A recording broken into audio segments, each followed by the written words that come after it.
The real reason Britain joined Nigeria together in 1914 is not what you think. So see it this way. Imagine waking up one morning and discovering that your house has been merged with your neighbors without anyone asking you any question. Sounds ridiculous, right? Exactly. That's what happened to Nigeria. Well, that is almost exactly what happened to the people living in what is now Nigeria over 100 years ago.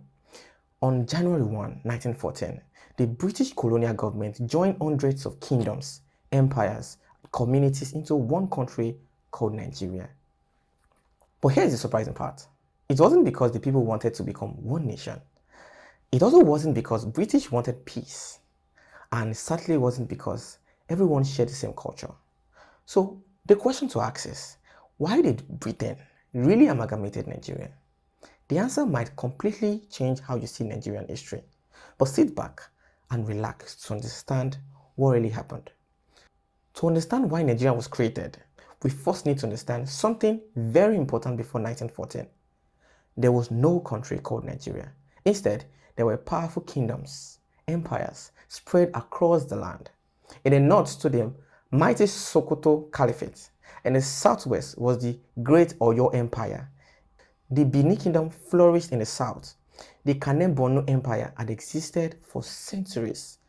The Igbo communities, the Ijaw, the Tiv, the Nukbe, the Ibibio, and many other community or society like that were governed themselves in different ways, with different rulers, with different cultures, abiding and maintaining the order of the society.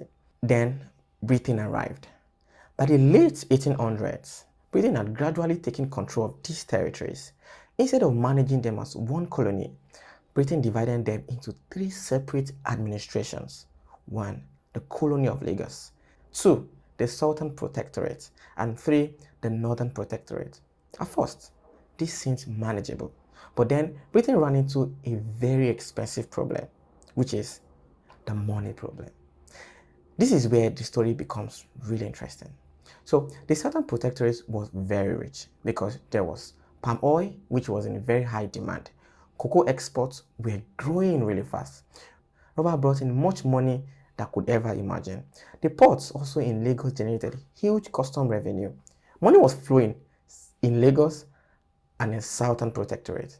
But the North Protectorate was a different story. Running the North cost Britain far more than it earned. Britain officially merged the Northern Protectorate, the Southern Protectorate, and the Colony of Lagos together. The new country was called Nigeria. The man who carried out this merger was Lord Frederick Lugard, who became the first Governor General of the newly amalgamated colony. Interestingly, the name Nigeria had already been suggested years earlier by Flora, a British journalist who later married Lugard. She coined the name from the River Niger. But here is something many Nigerians don't know. The people themselves were never asked if they wanted this merger. There was no nationwide vote, no referendum, no public consultation.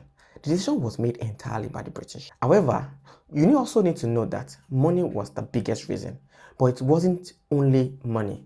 Britain also wanted one government instead of three, even one administration. This would reduce the cost and make it easy to move raw materials from the north to the ports in south where they could be shipped to Britain for Britain. So Nigeria became more efficient, but for the people living there, life became much more complicated. So after the amalgamation, Nigeria didn't suddenly become one united nation. The north and the south continued to have different educational systems, different legal systems, different administrative structures. In many ways, they remain separate under one colonial government. Some historians argue that this laid the foundation of many of Nigeria's future political and regional tensions. Others believe the country's biggest challenges came after independence through the choices made by Nigerian leaders. Either ways, one thing is clear: the amalgamation of 1914 changed the course of history. So, was the amalgamation a mistake, or was it a necessary step that eventually led to the Nigerian we know today? That is a question historians have debated for decades. Now, I would love to hear from you. If Britain had never merged these territories in 1914, do you think there would still be a country called Nigeria today? Or would the different kingdoms have become separate nations? Share your thoughts in the comments. If you enjoyed this, please subscribe. Please subscribe to my channel.